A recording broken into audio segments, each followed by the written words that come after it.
ഇന്ന് നമ്മൾ സംസാരിക്കാൻ പോകുന്നത് ഇന്ത്യക്കും ബംഗ്ലാദേശിനും ഇടയിൽ നടക്കുന്ന സംഘർഷത്തെക്കുറിച്ചാണ്. ഏറെക്കാലമായി ഈ പ്രശ്നം പോകുന്നുവെന്ന കാര്യം നമുക്കറിയാവുന്നതാണ്. ഇപ്പോ അത് പല മടങ്ങ് വർദ്ധിച്ചിട്ടുണ്ട്. ബംഗ്ലാദേശിലുള്ള ഒരുപാട് പേർ ഇന്ത്യൻ പ്രദേശങ്ങൾ അവകാശപ്പെടാൻ വരെ തുടങ്ങിയിട്ടുണ്ട്.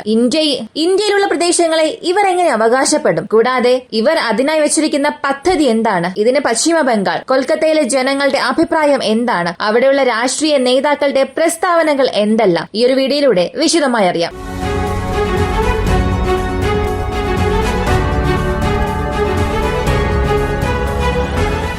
ഒന്നാമതായി, ബംഗ്ലാദേശിലെ പ്രതിപക്ഷ പാർട്ടി വർഷങ്ങളായി ഇന്ത്യക്ക് എതിരാണ്. ഷേഖ് ഹസീനയ്ക്കെതിരെ ആരെല്ലാമാണോ പ്രവർത്തിക്കുന്നത് അവർ ആദ്യം എടുക്കുന്ന പോയിന്റ് ഇന്ത്യൻ വിരുദ്ധമാണ്. അവർ ഇങ്ങനെ ഇന്ത്യയെ വെറുക്കാനുള്ള കാരണം എന്താണെന്ന് അവർ തന്നെ പറഞ്ഞാലേ മനസ്സിലാവുകയുള്ളൂ. അവർ അങ്ങനെ നമ്മളെ വെറുക്കുന്നവരാണെങ്കിലും ഈയിടെയായി അവർ പറയുന്ന അഭിപ്രായങ്ങളും അപകടകരമായവയാണ്. ഉദാഹരണത്തിന്, അവരുടെ സൈനിക ഉദ്യോഗസ്ഥൻ പറഞ്ഞത് ഇന്ത്യയിലുള്ള കൊൽക്കത്ത, പശ്ചിമ ബംഗാൾ, ഒഡീസ എന്നീ സ്ഥലങ്ങളെ നമുക്ക് അവകാശപ്പെടാൻ സാധിക്കും. 50,000 സൈനികർ കൂടാതെ 2 മില്യൺ ബംഗ്ലാദേശ് ജനങ്ങൾ വിചാരിച്ചാൽ ആ പ്രദേശങ്ങളെ ഇന്ത്യയിൽ നിന്നും വിഭജിച്ചെടുക്കാൻ സാധിക്കുമെന്ന ഒരു സ്റ്റേറ്റ്മെന്റ് നൽകി. ഇപ്പോ ഈ ഒരു പ്രസ്താവനയെ തുടർന്ന് ബംഗ്ലാദേശിലുള്ള ദേശീയ രാഷ്ട്രീയ പാർട്ടി ഇതുപോലെ സമാനമായ ഒരു അവകാശവാദം ഉന്നയിച്ചു. അതായത് പശ്ചിമ ബംഗാൾ, ഒഡീസ പോലുള്ള പ്രദേശങ്ങൾ ഇന്ത്യയുടേതല്ല, അത് ബംഗ്ലാദേശിന്റേതാണ് എന്ന്. ഇപ്പോ ഈ അഭിപ്രായത്തെ പ്രാദേശിക ഭരണസമിതിയിലെ മുഖ്യമന്ത്രി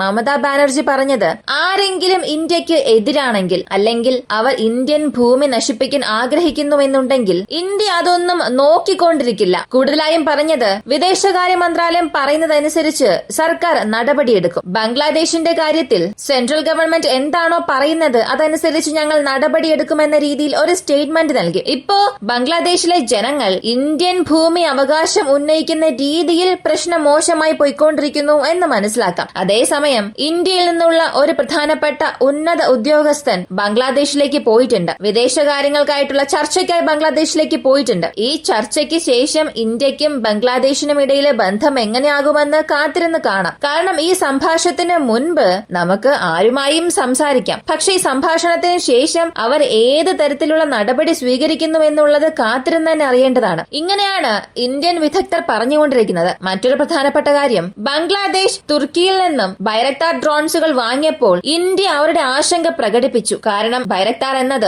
പാകിസ്ഥാൻ പോലെ നമുക്കെതിരെയുള്ള ഒരു ഭീകര രാജ്യത്തിന് ആയുധം നൽകി സഹായിക്കുന്ന തുർക്കി നിർമ്മിച്ചതാണ്. ഇപ്പോ ഈ ബൈറക്താർ ഡ്രോൺസിനെ ഈ പ്രത്യേക ബംഗ്ലാദേശ് ഓപ്പറേറ്റ് ചെയ്യുന്നു എന്നുള്ളപ്പോൾ അതിന്റെ ക്യാപ്പബിലിറ്റീസ് ഉപയോഗിച്ചുകൊണ്ട് തൊട്ടടുത്തുള്ള ഇന്ത്യൻ താവളങ്ങളെ അവരെ കൊണ്ട് നിരീക്ഷിക്കുകയും ഇൻഫർമേഷൻ ഗ്യാദർ ചെയ്യാനും സാധിക്കും. ഇതായിരുന്നു നമ്മുടെ ആശങ്ക. ഇതിനുമപ്പുറം ഒന്നും തന്നെ ഇല്ല. ബംഗ്ലാദേശിന് ഏത് രാജ്യത്തിൽ നിന്നും ആയുധങ്ങൾ വാങ്ങാം എന്നുള്ളതാണ് എല്ലാവരും പറയുന്നത്. എന്നാൽ ഈ സമയത്ത് ബംഗ്ലാദേശ് നമുക്കൊരു ഉറപ്പ് നൽകിയത്, അതായത് അവരുടെ മുൻ സർക്കാർ നൽകിയ ഉറപ്പ്, നിങ്ങളുടെ സൈനിക താവളങ്ങൾക്കോ അതിർത്തികൾക്കോ സമീപം ഞങ്ങളിത് പ്രവർത്തിപ്പിക്കില്ല എന്ന് ഉറപ്പ് നൽകി. എന്നാൽ ആ ഒരു ഉറപ്പ് അടുത്തിടെ ഇവർ ലംഘിച്ചു.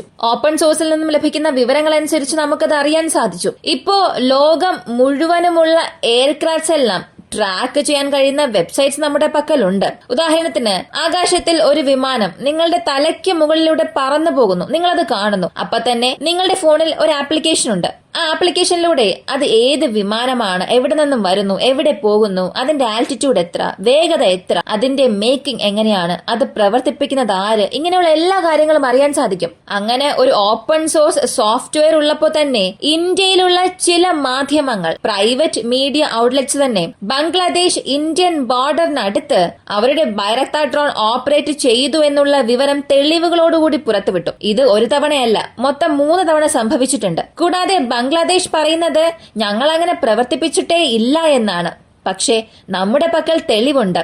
ഇപ്പോ ബംഗ്ലാദേശ് ബൈറക്താർ ഡ്രോൺസ് ഓപ്പറേറ്റ് ചെയ്യുമ്പോൾ അത് കാരണം നമുക്ക് എന്ത് പ്രശ്നമെന്ന് ചോദിച്ചാൽ തീർച്ചയായും നമ്മുടെ പൊസിഷൻസ് എവിടെയാണ്, നമ്മുടെ പ്രധാനപ്പെട്ട സ്ഥാനങ്ങളെ കുറിച്ചുള്ള ഇൻഫർമേഷൻസ് ആ ഡ്രോണുകൾ വഴി അവരെ കൊണ്ട് ട്രാക്ക് ചെയ്യാൻ സാധിക്കുമെന്നുള്ളതാണ്. കൂടാതെ ഈ ഒരു ഡ്രോൺ സൃഷ്ടിച്ച രാജ്യം നമ്മുടെ ശത്രു രാജ്യവുമായി ആക്റ്റീവായി മിലിറ്ററി കരാറുകളിൽ സജീവമായ ഒരു രാജ്യമാണ്. ഈ ബൈറക്താർ ഡ്രോൺ ബംഗ്ലാദേശ് പ്രവർത്തിപ്പിച്ചാലും തീർച്ചയായും ഈ ഒരു ഡ്രോണിനെ മെയിൻറ്റെയിൻ ചെയ്യുന്നത്, അതിനെ എങ്ങനെ ഓപ്പറേറ്റ് ചെയ്യണം എന്നുള്ള ആവശ്യമായി പരിശോധന പരിശീലനം നൽകുന്നതെല്ലാം തുർക്കി രാജ്യത്തിലെ ഒഫീഷ്യൽസ് ആണ്. മുൻപ് പുടിൻ ഒരു പ്രസ്താവന നൽകിയിരുന്നു. അതായത് അമേരിക്കൻ രാജ്യത്തിന്റെ സഹായമില്ലാതെ ലോങ് റേഞ്ച് ഡ്രോണുകൾ ഉക്രൈനെ കൊണ്ട് പ്രവർത്തിപ്പിക്കാൻ സാധിക്കില്ല. അമേരിക്കൻ GPS-ന്റെയോ അവരുടെ സാറ്റലൈറ്റ് കമ്മ്യൂണിക്കേഷൻസിന്റെയോ സഹായമില്ലാതെ ഉക്രൈനെ കൊണ്ട് ഇത് ഓപ്പറേറ്റ് ചെയ്യാൻ കഴിയില്ല എന്ന്. അതുപോലെ സമാനമായ ഒരു കാര്യം ബൈറക്താർ ഡ്രോൺസ്. ഇത് ഒരു വ്യക്തിഗത പ്ലാറ്റ്ഫോം അല്ല. ഇതിന്റെ അറ്റകുറ്റപ്പണികൾ, അതിന്റെ ആശയവിനിമയങ്ങൾ എല്ലാം മൂന്നാം കക്ഷിയിലൂടെ മാത്രമേ നടക്കുകയുള്ളൂ. അതിനാൽ നമുക്ക് എതിരായ വിവരങ്ങൾ ബംഗ്ലാദേശിലേക്ക് ചോർന്നു പോകുമോ എന്നുള്ളതായിരുന്നു നമ്മുടെ ആശങ്ക. ഇതാണ് പ്രധാനപ്പെട്ട ഒരു പോയിന്റ്. എന്നാൽ ബംഗ്ലാദേശ് ഈ രാജ്യത്തിൽ നിന്നും ആയുധം വാങ്ങി എന്നത് നമുക്ക് പ്രശ്നമല്ല. അവർക്ക് ഏത് രാജ്യത്തിൽ നിന്ന് വേണമെങ്കിലും ആയുധം വാങ്ങാം.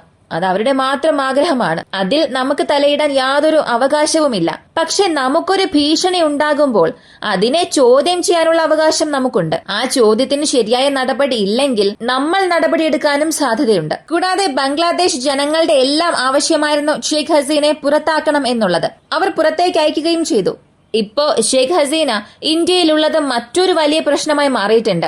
ഇത് നേരിട്ട് ബംഗ്ലാദേശിലുള്ള ജനങ്ങൾക്ക് വെറുപ്പുണ്ടാക്കാൻ കാരണമായി. ഷെയ്ഖ് ഹസീനയ്ക്ക് എന്തിനാണ് ഇന്ത്യൻ പൗരത്വം നൽകുന്നത് എന്നുള്ള അവരുടെ കടുത്ത വെറുപ്പ് പ്രകടിപ്പിക്കുകയാണ്. അപ്പോ അവിടെയുള്ള ആളുകൾക്കിടയിൽ തന്നെ ഇതൊരു വലിയ പ്രശ്നമുണ്ടാക്കിയിട്ടുണ്ട്. അതായത് ഇന്ത്യൻ പ്രദേശങ്ങളെ അവകാശപ്പെടുന്ന രീതിയിൽ പോലും ഇത് ഒരു വലിയ പ്രശ്നമായി മാറി. പക്ഷേ ഈ അവകാശം അതെല്ലാം ആർക്ക് ചെയ്യാൻ സാധിക്കും? ഇത് ബംഗ്ലാദേശിലെ മുൻ സൈനിക ഉദ്യോഗസ്ഥർ അല്ലെങ്കിൽ അവിടെയുള്ള പ്രധാന ദേശീയ പാർട്ടിയുമാണ്. അധികാരത്തിലുള്ള ആരും ഇതിനെക്കുറിച്ച് സംസാരിച്ചിട്ടില്ല. അവർ സംസാരിക്കുകയുമില്ല. കാരണം ഇത്രയും ഒരു വലിയ രാജ്യത്ത് വന്ന് ആ രാജ്യത്തിന്റെ ഭൂമി പിടിച്ചെടുക്കുമെന്ന് പറഞ്ഞാൽ പിന്നെ അവർക്ക് സമാധാനത്തോടെ ജീവിക്കാൻ സാധിക്കില്ല. അത്തരം പ്രസ്താവനകൾ അവരുടെ സർക്കാരിൽ നിന്നോ സൈനിക ഉദ്യോഗസ്ഥരിൽ നിന്നോ വന്നാൽ നമ്മുടെ പ്രവർത്തനങ്ങളും വ്യത്യസ്തമായിരിക്കും. നമ്മൾ സജീവമായ ഒരു യുദ്ധത്തിലേക്ക് പോകും എന്നല്ല പറയുന്നത്. പക്ഷേ നമ്മുടെ പ്രവർത്തനങ്ങൾ ബംഗ്ലാദേശിനെ ഒരു ശത്രു രാജ്യമായി കണക്കാക്കുന്നത് പോലെയാകും. എങ്ങനെയാണോ ഒരു ക്രിക്കറ്റ് മാച്ച് പോലും കഴിയാത്ത അവസ്ഥയിൽ പാകിസ്ഥാൻ ഇപ്പോഴുള്ളത്, ബംഗ്ലാദേശിനെയും അത്തരം ഒരു നടപടിയിലേക്ക് നമ്മൾ തള്ളിവിടും. അതിനുള്ള കഴിവ് തീർച്ചയായും നമുക്കുണ്ട്.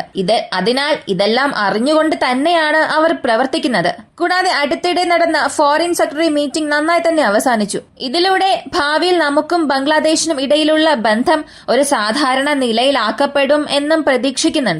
ജനങ്ങൾക്കിടയിൽ വിദ്വേഷം പടർത്തുകയും അത് അധികാരികൾ വരെ എത്തുകയും ഒരു ഘട്ടത്തിൽ ഈ അധികാരം നിലനിർത്തണം എന്നുണ്ടെങ്കിൽ ഇന്ത്യക്ക് എഗെയിൻസ്റ്റായി സംസാരിക്കണം. ഇന്ത്യൻ ഭൂപ്രദേശങ്ങളെ പിടിച്ചെടുക്കുമെന്നുള്ള സ്റ്റേറ്റ്മെന്റ് ഒക്കെ നൽകിയാൽ മാത്രമേ പവറിലേക്ക് പോകാൻ കഴിയുകയുള്ളൂ എന്ന ഒരു വിശ്വാസം വന്നാൽ അവിടെയുള്ള രാഷ്ട്രീയ പ്രത്യയശാസ്ത്രം എല്ലാം മുഴുവനായും മാറാൻ തുടങ്ങും. പിന്നെ അവിടെയുള്ള രാഷ്ട്രീയത്തിൽ ഒരു വലിയ മാറ്റം തന്നെ സംഭവിക്കും. ഭാവിയിൽ അങ്ങനെ സംഭവിക്കുമോ ഇല്ലയോ എന്നുള്ളത് കാത്തിരുന്ന് തന്നെ കാണാം. ഈ ഒരു വീഡിയോയെ കുറിച്ചുള്ള നിങ്ങളുടെ അഭിപ്രായം കമന്റിൽ പറയുക. വീഡിയോ ഇഷ്ടമായാൽ ലൈക്ക് ചെയ്യുക, ഷെയർ ചെയ്യുക. നമ്മുടെ ചാനൽ ആദ്യമായി കാണുന്നവരാണെങ്കിൽ മറക്കാതെ സബ്സ്ക്രൈബ് ചെയ്ത് സപ്പോർട്ട് ചെയ്യുക. മറ്റൊരു വീഡിയോയുമായി വീണ്ടും കാണാം.